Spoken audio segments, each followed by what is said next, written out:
Get knocked, Sparta! No hug needed!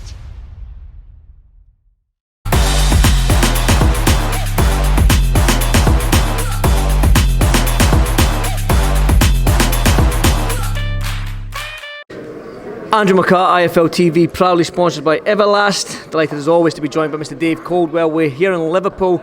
Just had the weigh-in for your charge, Stephen Cairns.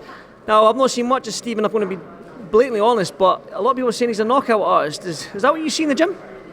Yeah, to be fair, he's 19 years old and the kid can really, really punch. He's got that, the real heavy hands where even when he's not loading and punching hard, you just feel the weight of the shots. He's that kind of power, but it's not just power that we're working on in the gym. He's in the gym with Hopi Price, with Sultan Zobek, with Jordan Gill, and so obviously he's learning about the boxing side of things and the smarts and setting things up.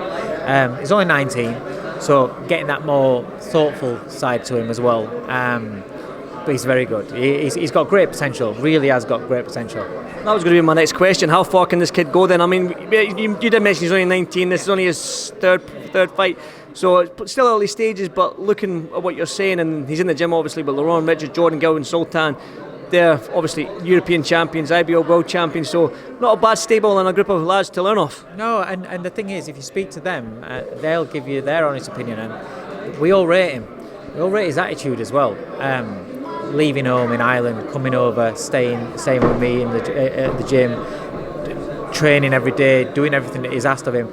On board with Danny Wilson with boxing science, so physically, that 19-year-old boy is becoming a man very, very quickly, and we're seeing the differences in him. So athletic-wise, he's got great potential.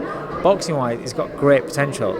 He's just experience. It's just time. It's just a process, and I'm not going to rush him. I want him to learn his craft, which is part of the reason why we want to go with Pro Bellum, because they're on board with me. Speaking with Sam Jones, how I want time with him. I want to develop him. I want that time. I want the opportunity to go in sparring with top class fighters, being in with people that aren't intimidated by his power and that are going to put it on him and make him struggle. And the experience of him sparring with, because Sultan can punch, so he's already experiencing being in with people that can punch. He's in with the clever fighters like your Hopi and Hopi is a southpaw, Jordan, and then we have other people coming into the gym and that are bigger, and he's becoming a very, very smart fighter at a young age. So it's just a process and it's just about time. So I'm not going to rush him, but he's got great potential. Started off where I was just managing him, and he kept asking to come over sparring, and then his dad asked, he says, "Oh, can we spend 3 weeks over?" And yeah, all right. And then you're doing little bits with him, and he's just taking it on board. And then they asked if I'd be willing to coach him, and because he's been in my presence and he's fit into the gym and he's not an ounce of bother, it was just like a natural sort of progression, and so that's how I ended up coaching him, and I'm glad I did, because he's got huge potential. I just want you mentioned Jordan Gill. I do want to talk about Jordan Gill because he's the European champion in a division that's probably my favourite division at this moment in time. When you look, it's not bad. I said it was my favourite division after Lee Wood McConnell fight and the Warrington Martinez fight.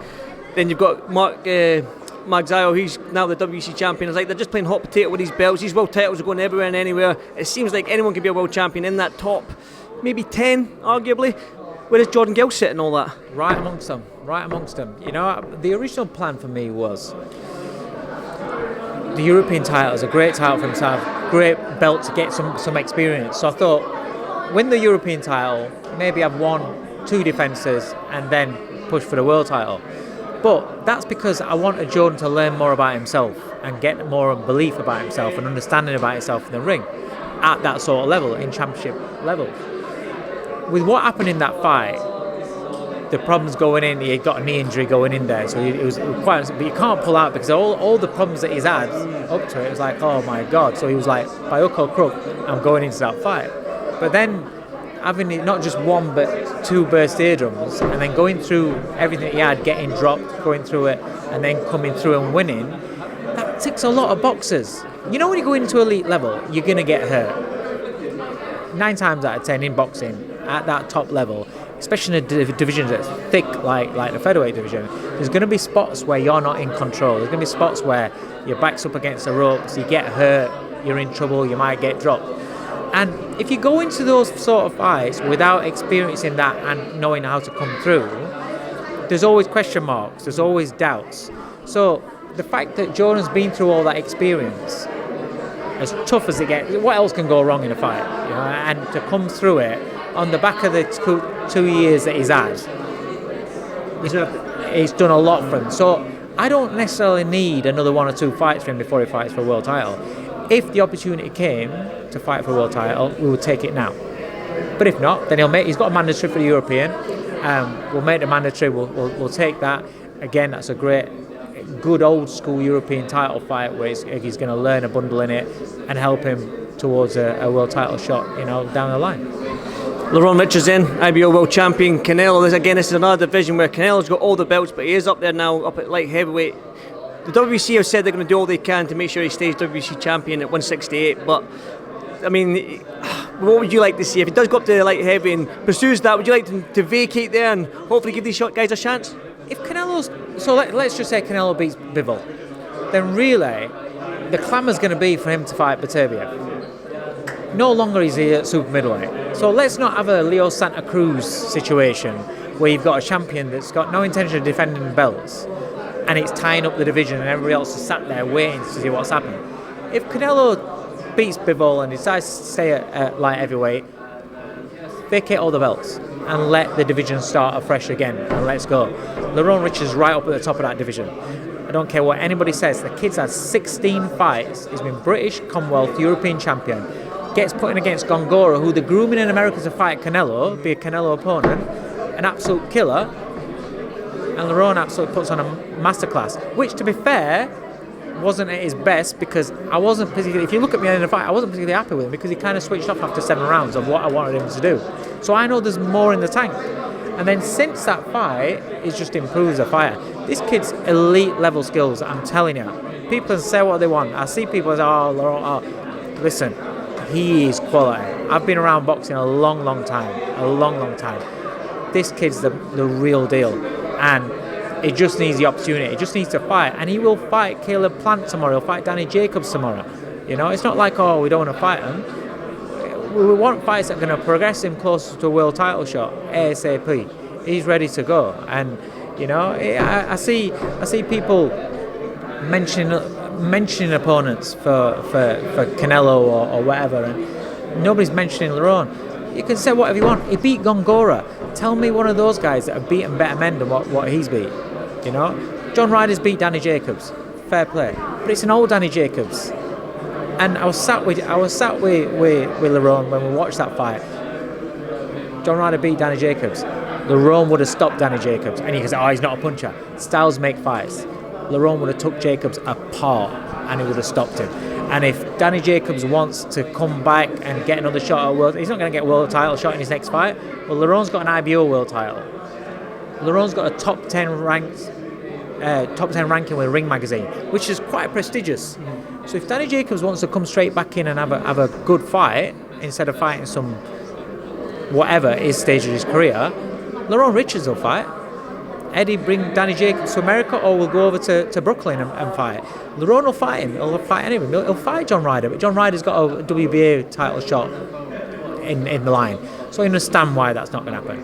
But when you see they're talking about, I saw Michael Benson repost a tweet from Eddie or something, and he's mentioning your John Ryders and your Joshua Craig Richards. Joshua Buatsy and Craig Richards. Well, if you're going to mention them, why can't you mention Lerone as well? Because he deserves to be mentioned. I'm not saying he deserves to fight. Don't say, what's he doing? I'm not saying that. But if you're looking at that as a possibility to come over to London and have Canelo fight in London against a Brit, then why, if Lerone's done what he's done, why is John Ryder in front, or why is Buatsy or Richards in front? Because Buatsy and Richards, name me a better win that they've had on world level to qualify them more than what Lerone is. So that's where, because Lerone's a bit pissed off about that because his name wasn't mentioned, and I understand that, and I agree with that. At least his name should be in the conversations. Well, it would be remiss of me not to talk about the fight that's happening after this show on Friday, the big huge one down in Wembley, Tyson Fury. I know Nick and I, Tyson Fury versus Dylan Whyte. I'm actually gutted that Coogan and Uma are covering that, not me to be honest, but listen, I'm up here in Liverpool doing what I do anyway, so it's all good. But yeah, what a fight, 94,000 British fans. I mean, Joshua did it, Carl Froch did it, but wow, what a spectacle. Just your thoughts on the whole fight and the spectacle itself. I'm lucky enough to have been when Froch, Groves and then Joshua's boxed there, and Wembley, honestly, Wembley, when there's that many people in there for a boxing event, you see that ring in the middle with the lights on it, it's just unbelievable. To be involved in the sport, I'm quite proud that these events are taking place, and I don't care whether it's Matchroom or Frank Warren or whoever that's putting on these events. The fact that these events are taking place is massive for the sport, is great for the sport. Fury against Dillian Whyte, I'm hoping that Fury goes in with the same attitude that he did with Wilder the third time, where he just wants to go in for a tear up and put his balls on the line and give it, rather than going there to box and to be smart and use his that. Because if he just goes in for a fight, this is going to be brilliant, because you know that Dillian's not going to hold back and Dillian's going to give it everything he's got. My worry is if Fury looks to box, then Dillian's got to get his feet into range, and because for all Dillian's arsenal, all is dependent on his feet being in range, and if he can't get his feet into range, that's a hard night, and it could be one of those fights where it's kind of like methodically one-sided. But if Tyson goes in with that attitude to have a tear-up, we're in. Yeah, Sugar Hill seems to be more aggressive with him and everything. So if he goes in with that attitude, I think it's going to be a great fight. It's going to be brilliant. And I'll tell you what, if it's a fight and a tear-up, Dillian's right there. Dillian's body punches, if he can get his body work off, that'll set up the left hook upstairs. Dillian's got power, and he's a fighter, and he will not go into a shell. So I think he's got that attitude where he'd rather get stretched out than it peter away to be a points loss. So it's going to be exciting. Well, Dave, thank you so much for doing this Firefly TV. No, I'll catch you tomorrow night and fight night and get your words again. But again, always a pleasure, my man. Good speaking to you, mate. Thank you, Dave. Thank you, mate.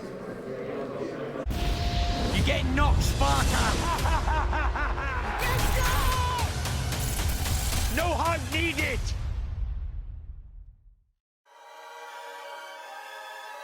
Welcome, Team Everlast, to the Team Everlast Fitness app.